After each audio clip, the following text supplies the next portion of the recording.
Good morning everyone. My name is Sameer Gandhe, faculty for history English medium Utkarsh classes.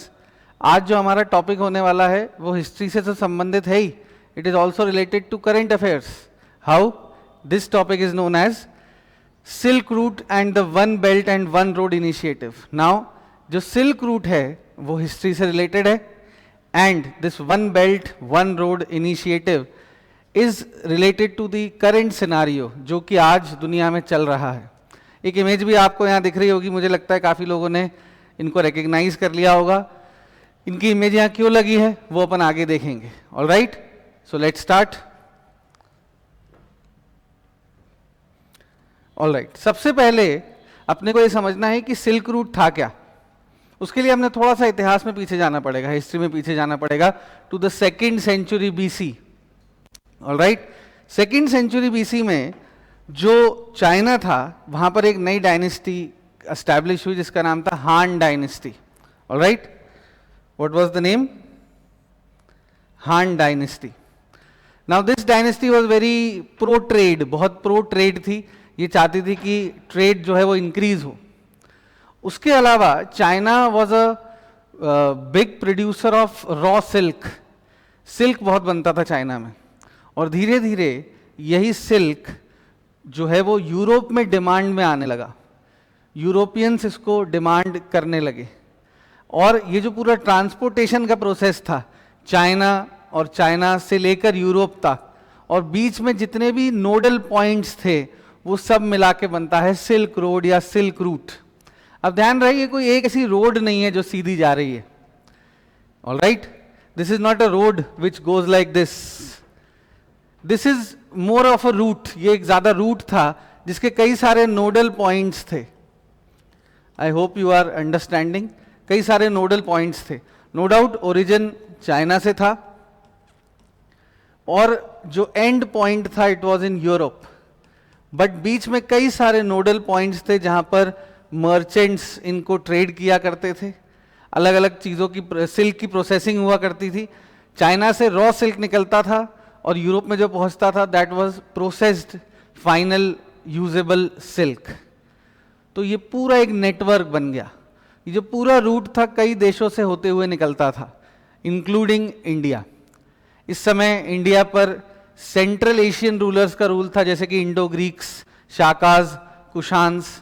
इन्होंने इस silk route को promote किया, protect किया, और उससे उन्हें मिला बहुत सारा टैक्स जिसे हम बोलते हैं. तो बहुत अमीर हो गए थे ये राजा इस सिल्क रूट की वजह से भी. और इसीलिए इकोनॉमिक प्रोस्पेरिटी में उस समय इंडिया बहुत इकोनॉमिकली प्रॉस्परस हुआ, और उसमें इस सिल्क रूट का बहुत बड़ा प्रोसेस था. ओके, तो we will understand more through this map. इस मैप से हमें और समझ में आएगा. ये जो हम देख सकते हैं, this is the source China. This is the source. यहां से रॉ सिल्क जो है वो निकलता था. और देखो ये एक मेन रूट है. ये main route is ultimately ending here in Europe.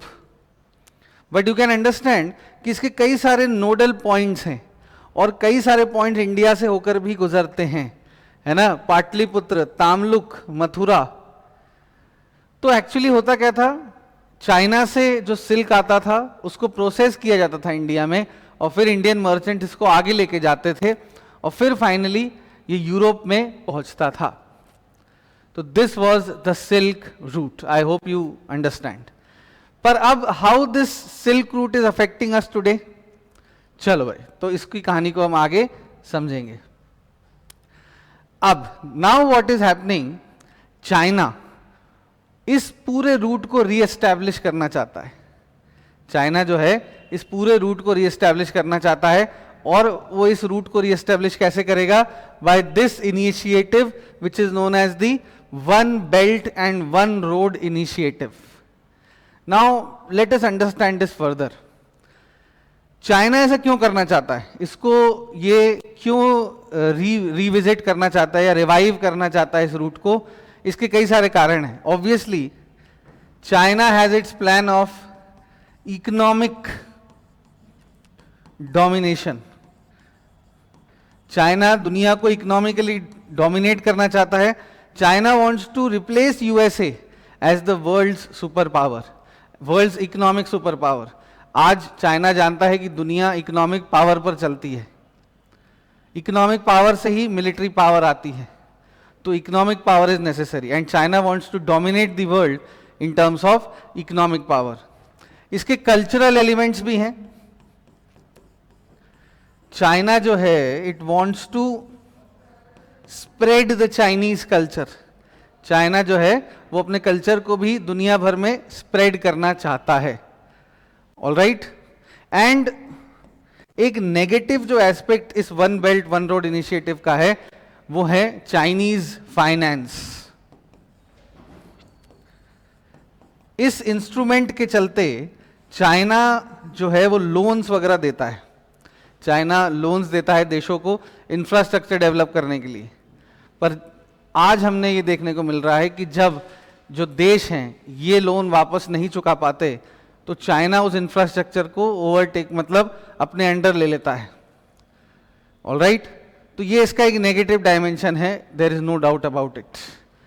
तो अब इसको थोड़ा सा और डीप में समझते हैं। One belt one road initiative, अब यहां दो वर्ड्स पे हमें फोकस करना है। First is the belt and second is the road. दो नाम है यहां पर, one belt one road. Okay, तो what is this differentiation? So now the belt basically represents the ancient silk route. जो बेल्ट यहां पर है वो वही सिल्क रूट है जो एंशियंट टाइम्स में था। You understood? एंड जो सेकंड है वो है रोड। अब now there is no actual road जैसा हम समझते हैं, it is a maritime road. Maritime road समझते हो कि नहीं? मैरीटाइम मतलब जो पानी से होकर गुजरेगी। It is a maritime road, not a normal road. Okay, I hope you understand. तो मैप जब हम देखेंगे तो we will better understand this. Now this will be very very clear.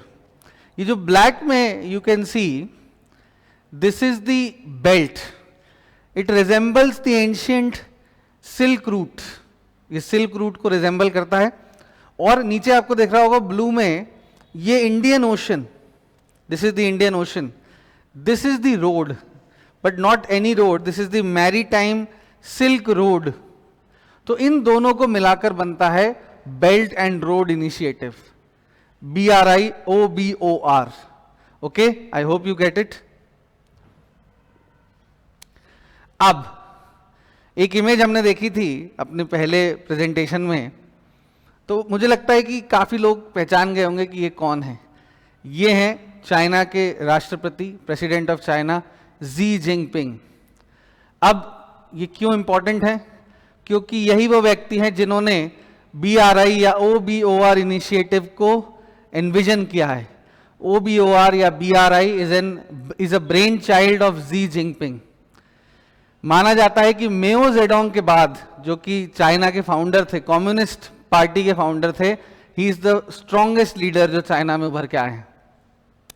और he wants to dominate the world, वो world को dominate करना चाहते हैं इकोनॉमिकली। ऑलराइट, अब इस टॉपिक का लास्ट एस्पेक्ट जो है वो हमेशा हम इंडिया के पर्सपेक्टिव से देखेंगे। चाहे कोई भी मुद्दा हो नेशनल, जब भी कोई इंटरनेशनल मुद्दा आता है तो हम हमेशा इंडिया के पर्सपेक्टिव से देखते हैं। तो देखो, काफी डिबेट हुआ कि should India join this initiative. China, what China is doing, वो दूसरे देशों के पास जाता है और कहता है कि आप ये इनिशिएटिव ज्वाइन कीजिए, आपको इकोनॉमिक प्रोग्रेस मिलेगी, आपके लोगों के जो पर कैपिटा इनकम है वो इंक्रीज होगी। पर इंडिया को क्या इश्यूज हैं इसके साथ? What issues does India have with this OBOR? So basically India has two issues. First is related to Kashmir and second is related to the Indian Ocean. All right? Please do remember, India के issues जो हैं वो पहला कश्मीर से संबंधित है and second is related to Indian Ocean. Why India refuses to join this initiative? क्यों India इसे ज्वाइन नहीं करना चाहता है? तो अब ध्यान से सुनना। आपने शायद रिसेंटली सीपैक का नाम सुना होगा। सीपैक काफी न्यूज में रहा है अभी। इसका फुल फॉर्म है चाइना पाकिस्तान इकोनॉमिक कॉरिडोर। अब ये क्या है? It is a economic corridor जिसमें कुछ एरियाज में चाइनीज फाइनेंस से पाकिस्तान में कई सारा इंफ्रास्ट्रक्चर बनेगा, B it power plants, B it highways, B it big factories, बहुत सारा जो है वो इंफ्रास्ट्रक्चर डेवलप होगा। इसके लिए पाकिस्तान चाइना से बहुत सारा लोन लेगा, या कहिए चाइना पाकिस्तान को लोन देगा। अब देखिए सीपैक में क्या खराबियां हैं, वो आज हमारा डिस्कशन का फोकस नहीं है। Today we are focusing on BRI, so may be next time will focus on CPEC. Alright, but problem क्या है कि जैसे कि आप जानते ही हैं कि दिस इज कश्मीर, और आपने पढ़ा होगा कि कश्मीर का कुछ पार्ट हमारा है, वैसे तो पूरा कश्मीर ही हमारा है, बट कुछ एरियाज हमारे कंट्रोल में नहीं है। This is what we call POK and this is the Chinese occupied Kashmir. अब प्रॉब्लम क्या है कि यहां पर एक रीजन है जिसको हम बोलते हैं गिलगिट बाल्टिस्तान। अब ऑब्वियसली इंडिया गिलगिट बाल्टिस्तान को अपना पार्ट मानता है, हम इसे अपना पार्ट मानते हैं, ये हमारा है। और ये जो सीपैक है, this will be going through this corridor. तो इंडिया इससे इनसिक्योर है। इंडिया कहता है कि China is interfering in the Kashmir matter. India कहता है कि कश्मीर का जो भी मुद्दा है, it is only between India and Pakistan, कोई थर्ड पार्टी इसमें इन्वॉल्व नहीं होनी चाहिए, और अगर इन्वॉल्व हो रही है तो we will not accept it. तो इंडिया इसे कश्मीर की एक इशू मानता है, वो नहीं चाहता कि गिलगिट बाल्टिस्तान से सीपैक कॉरिडोर निकले। तो this is the first issue, that is why CPEC जो है वो इंडिया को कहीं ना कहीं प्रॉब्लमैटिक लगता है, इनसिक्योर फील कराता है। तो this is the first issue. अब सेकंड इशू क्या है? जैसा कि मैंने कहा इंडियन ओशन। चलिए भाई अब ये मैप देखते हैं। अब ये जो है ये पूरा इंडियन ओशन का रीजन है, ठीक है, including the islands of Maldives, Seychelles और मॉरिशियस, ये आइलैंड नेशंस है। अब what China is doing, it is developing infrastructure in these coastal areas, जैसे Myanmar, Thailand, strait of Malacca. Sri Lanka में आपने सुना होगा एक पोर्ट का नाम Hambantota, that is developed by Chinese money. Maldives में इट इज डेवलपिंग इंफ्रास्ट्रक्चर। तो somewhere it is somehow encircling India. इसको इंटरनेशनल थ्योरिस्ट जो हैं एक नाम देते हैं which is known as the string of pearls.